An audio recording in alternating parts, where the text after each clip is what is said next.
Pero quienes escribíamos desde dentro, ya sea desafiando o vulnerando la censura, fuimos perdiendo la capacidad de nombrar y nos quedamos presos de los lenguajes elípticos. Y en este sentido, en ese libro precioso que se llama Libertad, Libertad, Libertad, de Juan Goytisolo, el escritor español, hay una reflexión muy interesante, porque en el fondo el fenómeno de que él reconoce a los escritores españoles durante el periodo franco es muy similar a lo que nosotros vivíamos acá. Ahora, cuando vuelve la democracia a Chile, cuando ya se puede escribir sin restricciones, nos damos cuenta de dos cosas. Una, que tenemos un lenguaje constreñido, limitado, afectado por sus propias formas de adaptación a una situación irregular. Y por otra, nos damos cuenta de que las restricciones realmente no han desaparecido y que el nuevo orden proscribe, o mejor dicho, normaliza la memoria, asociándola a una especie de rémora del pasado de la cual más vale no hablar. Y estoy pensando en los primeros años de los 90. Encrucijada aparentemente sin solución. Si antes nos exponíamos por contar la historia, en los años 90 nadie quiere escuchar esa historia.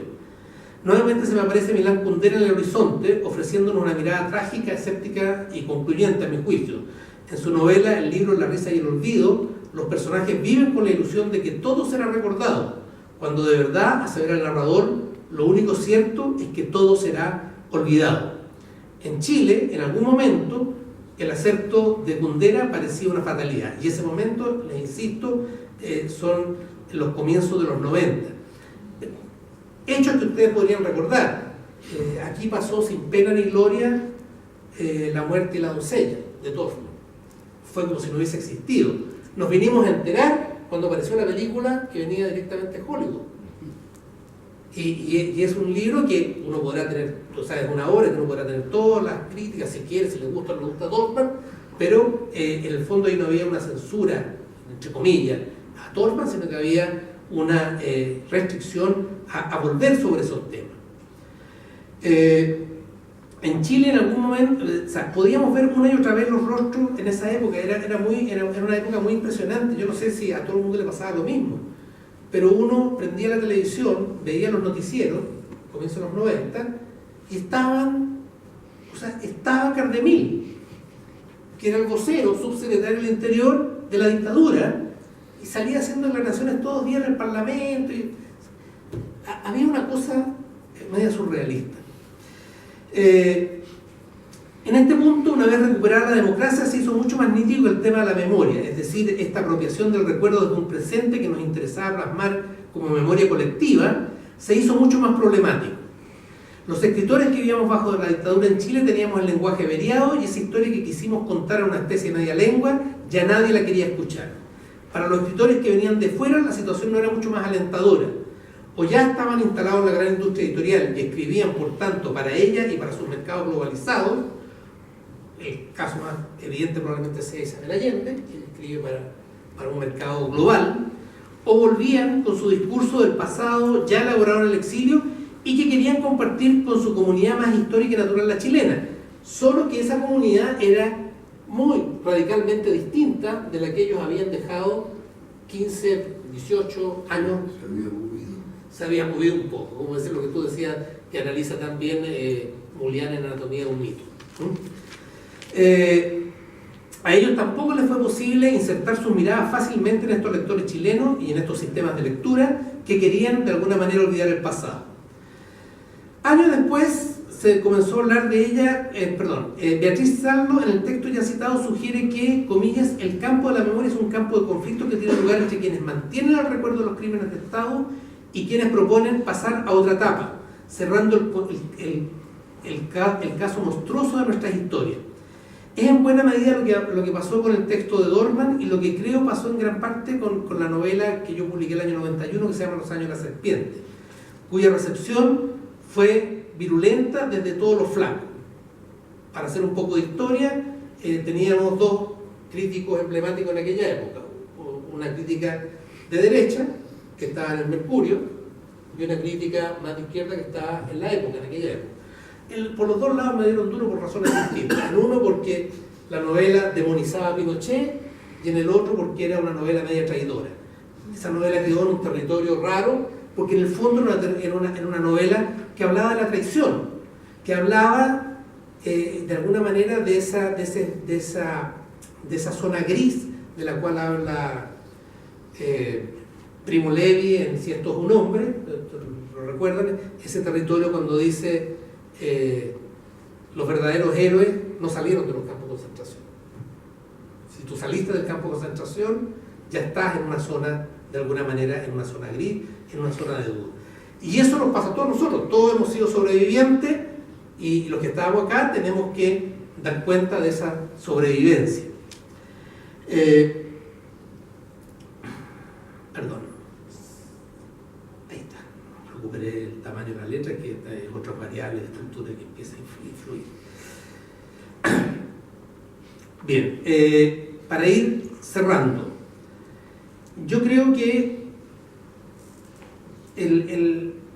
estamos todavía en una fase, y esto no sé, pero no respecto al tiempo, estamos en una fase donde todavía el eje de lo que se está escribiendo en Chile tiene que ver de alguna manera con la significación de estos campos. Uno lee autores muy jóvenes, o sea, el propio Zúñiga, Bizama, y su tema es la memoria. Y su tema es entender lo que pasó, con el agravante que ellos no fueron parte de estas épicas, ni de las victorias, ni de las derrotas. Está el caso de Alia Trabuco, una novela estupenda que se llama La Resta, que es enteramente sobre la memoria.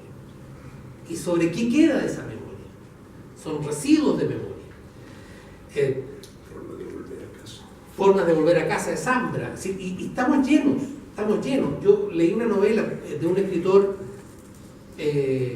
puntanerense que se llama Crumiro, que es una novela feroz sobre los, entre comillas, combatientes de la resistencia de los años 80, los que fueron las opciones más radicales. Una cosa tremenda, y cómo quiere reconstruir esa historia para que esa historia, que también está silenciada y que también está castigada, entre. Por lo tanto, yo quiero finalizar diciendo que si hay algo que nos permite, o desde mi perspectiva permite mirar lo que ha sido la narrativa chilena estos 179, y habrá más o menos, me imagino, de lo que señalaba Greenor, entender lo que ha sido esta novela tiene que ver, en mi juicio, con cuál va a ser el relato que vamos a hacer a los que nos vienen todavía un tiempo más, para cuando se trate de interpretar este periodo histórico del cual nosotros somos protagonistas. Gracias.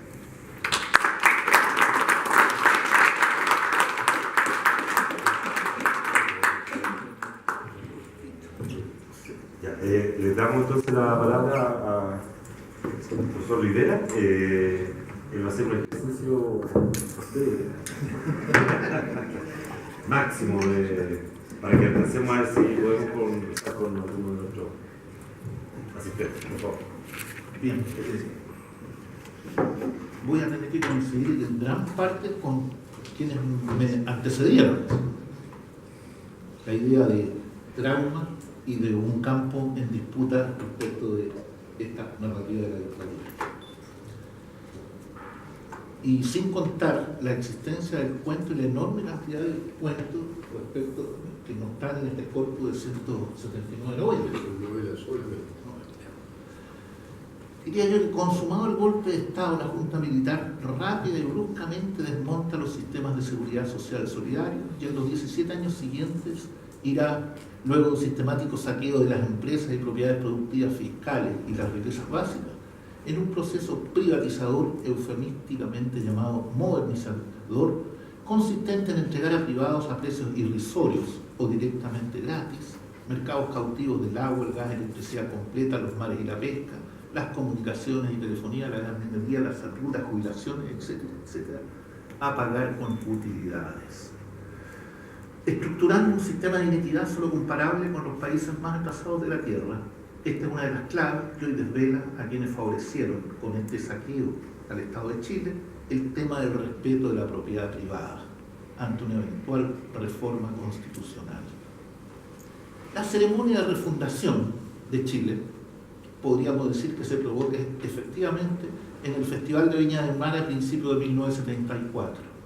Y de ahí en más se eroga la historia del país que conocíamos por un Chile nuevo, que nos deja atónitos, pero cuya idea ya circulaba por las cabezas de la represión y del imperio. No en vano se redacta una nueva constitución que no surge de la inocencia y la ingenuidad, sino de arteras y complejas psiquis. Así como el padre Joan Joseph de Arriaga en 1616 daba luz y ponía en práctica su extirpación de las idolatrías entre los naturales a sangre y fuego, aquí otro prócer lo emulaba con la extirpación del cáncer marxista, y una completa generación de jóvenes es sacrificada en toda la América del Centro y del Sur. El proceso postdictatorial iniciado en los 90 no logra, o en lo íntimo pareciera que no pretende alterar en nada la estructura socioeconómica montada por la dictadura. Antes, al contrario, saca de circulación toda la prensa y medios de comunicación que podrían servirle de apoyo, y fuera de la entrega de algunos dineros asistenciales y subsidios, complementa este proceso privatizador entregando a privados lo que resta de la gran minería, teléfono, gas, etc. Como decía un senador no hace mucho de la República, a modo de descuento, pero hay más cosas sobre la mesa, lo cual también es absolutamente cierto. No sé si producto de la dictadura o el mundo andando en el progreso.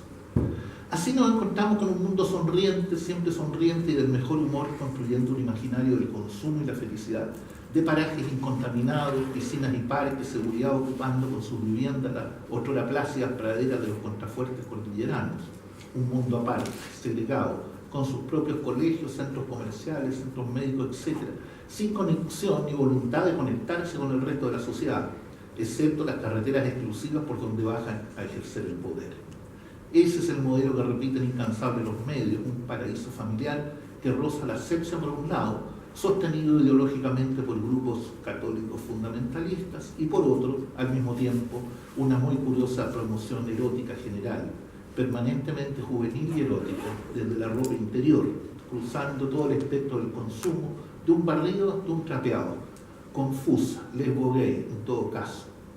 En cuanto se coma, beba o se ponga encima, un mundo cargado de un erotismo que no es tal, porque en la vuelta de tuerca ya estamos en la pornografía pura, a un paso, con sus divas de la banalidad y el escándalo, las mujeres de Chile en el imaginario del libre mercado, en el santo hogar y en el neomercado del pubis pulcamente afeitado. Así, santidad y asepsia y pornografía conviviendo armónicamente en el modelo de la desigualdad. Aceptada la camisa de fuerza como normal, aparece la batería cultural sedante de atrás. Un cine de fácil digestión, una promoción del arte sin la meditación consiguiente, de pasar sin ver, de novelas geniales de autores que luego desaparecen, la moledora de música, una banda tras otra, la extinción de la crítica, para que todo es lo mismo, la Biblia junto al calefón, generando, con esta carencia de valor, una suerte de nivelación hacia abajo, a piso, que resta toda importancia al que sabe y al saber, y que augura tiempos aún más complejos para la literatura y el arte. Como decía Milán Kundera, ¿qué querría decir la palabra artista hoy en día? ¿Un pintor convertido en decorador de interiores? ¿Un poeta? Se pregunta y responde, ¿existirán todavía los poetas? Luego del golpe, lo primero es silencio, incredulidad y silencio, es la voz del arte. Luego la primera novela que se genera después de este silencio de muerte, como tema principal, por supuesto, la denuncia de los mismos hechos.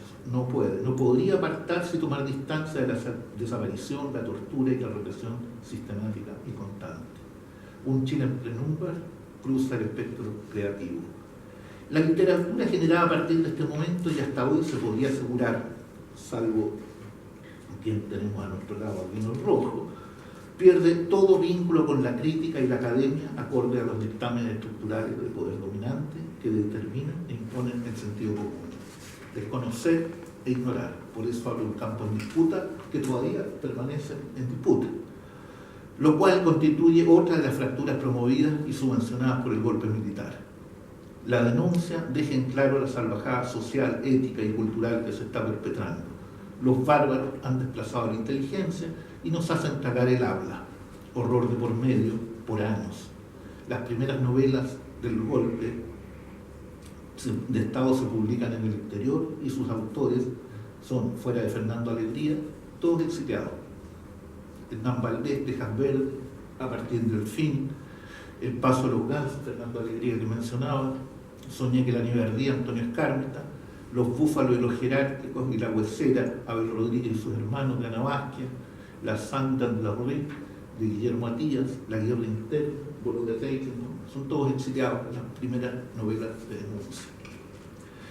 Nadie lo puede explicar porque explicación no tiene. Un segundo impulso creativo novelesco, ya con otro aire ficcional, luego del descalabramiento social provocado por el golpe, surgirá después del interior,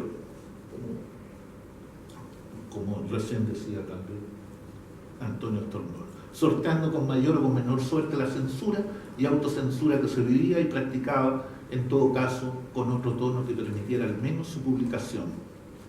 Los convidados de piedra, Un día con excelencia y el himno nacional de Fernando Jerez, el informe Mancini de Francisco Rivas, Los recodos del silencio de Antonio Stornol, El gran taimado de la Furcade, La casa vacía de Carlos Cerda, Actas de Marusia de Patricio Mann, Cien Águilas de Germán Marín, por ejemplo. Y desde el exilio surgen novelas como la novela como Rojos Copihue de Ariel Dorman, Viudas en 1981 y La última canción de Manuel Sendero, Casa de Campo de José Donoso, ya mencionada, No pasó nada, y La insurrección de Antonio Escármeta, La casa de los espíritus de Amor y de sombra, Eva Luna de Isabel Allende, Frente a un hombre armado, Mauricio Vázquez, que no sabía mencionar, una gran novela. La muerte de la doncella de Ariel Dorfman nuevamente, y Cobro revertido de Leandro Urbina. ¿Se dan cuenta del dolor del exilio? Con todo, este primer cuerpo de novelas tiene un vínculo y una añoranza con el Chile que se lleva el tiempo y el Chile que se borra por decreto y por bando militar. Momento en que escritores como José Donoso y Polidelano regresan a Chile, abren talleres y de alguna manera logran rearticular en parte un proceso de transmisión generacional, de tradición y ruptura natural, que la fractura provocada por la represión, la censura y el exilio arrojan a una suerte de caos creativo de literatura formada en otras tradiciones o ninguna tradición, o que ignoran voluntariamente y que algunos achacan a la posmodernidad. Como parte de esta estrategia, toda influencia nacional anterior se asimila al criterio de borrar todo pasado en una suerte de refundación total del país, una nueva patria desde el 11 de septiembre de 1973, con nuevos escritores que no cargan con el lastre de quienes les antecedieron en la conformación del espíritu de nuestro país. Esta resistencia a todo esto se ve reflejada en autores como Diego Muñoz, por ejemplo, El amor en sus ojos, Todo el amor en sus ojos, La partida de Jorge Calvo, Los años de la serpiente de Antonio Stornol, A fuego condenados, ¿de quién habla? Tengo miedo torero, Pedro Lemebel, Nocturno de Chile, o Roberto Bolaño, Lumpérica, de Amel El Tit. Mención aparte merece Nuestros años verde olivo, de Roberto Ampuero. Otro referente nace desde Editorial Planeta, en los 90, bajo la edición de Jaime Collier y Carlos Orellana posteriormente, la que dio en llamarse la nueva narrativa chilena, cuyas características destacadas soslayar el tema dictadura y que lo integran, entre otros, con muy diversas vertientes: Gonzalo Contreras, La ciudad anterior, El nadador; Carlos Franz, Santiago Cero, El lugar donde estuvo el paraíso; Arturo Fonteno y su voz; Sergio Gómez, Adiós Carlos Mar; Vidas ejemplares; Jaime Collier, El infiltrado; Ana María del Río, Óxido de carne; Marco Antonio de la Parra; Darío Pozo, Machos tristes. Y luego, ya al pie de otra generación, le siguen en el proceso la llamada generación de los niños, por sus espacios íntimos, familiares y rezongos contra el abandono de los mayores. Alberto Fuguet, Andrea Maturana, Alejandra Costamagna, Andrea Gestanovich, Nona Fernando, Marcelo Loner, Rafael Gumucio, etc. Y finalmente, apareciendo ya casi sin relación con este proceso, pero más relacionado con nuestra generación de los 80, los jóvenes, precisamente Diego Zúñiga, Alejandro Zambra, con Formas de volver a casa, Alia Trabuco, Lina Meruane, Carlos Araya Díaz, Cristóbal Gaete, Juan Ignacio Colvin con Tsunami. Cuento aparte, Jorge Baravita. Muchas gracias.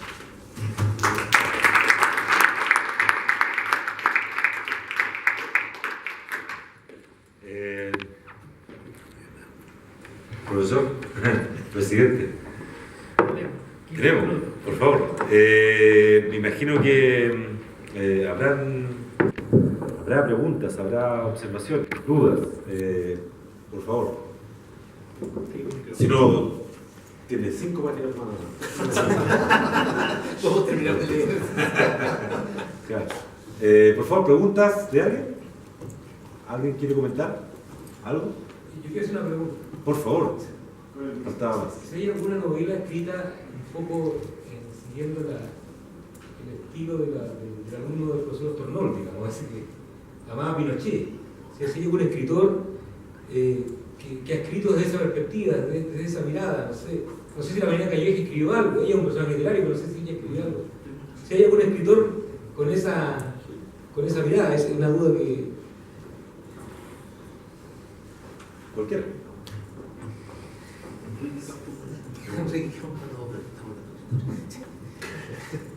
No, yo sí, estoy tratando de recordar alguna novela que haya leído en que el tema esté en la reconstrucción de la memoria, desde la perspectiva de los vencedores, por así decirlo. No tengo registro. O sea, estoy pensando en escritores que son afines, como Rosasco, o Iturra, pero no es su temática. No es su temática, ellos no entran en ese terreno. Entiendo, y te voy a contestar con puras variedades, porque entiendo que hay una novela recientemente aparecida, debe haber aparecido el año pasado, de una señora, qué sé yo, relativamente joven, no sé, es tan difícil el tema de clasificación de las edades, pero en fin, será de unos 40 años, 40 y tantos años, que cuenta una historia de una familia, pero desde una familia que parte intervenida por la reforma agraria, que le toman el fondo, hay una historia ahí. ¿Ah? En Fontaine, en Oír su voz también aparece eso muy fuerte, también en Arturo Fontaine. Sí. No hay mucho. Yo por lo menos no tengo esa imagen. Yo tengo la impresión, ¿no?, de que, digamos, de parte del bando dictatorial, no hay una narrativa que se refiera directamente a eso, ¿no? Y que los escritores que estaban de ese lado hicieron o novelas históricas, que es el caso de Campo Eminente, ¿no es cierto?, o especies de romances de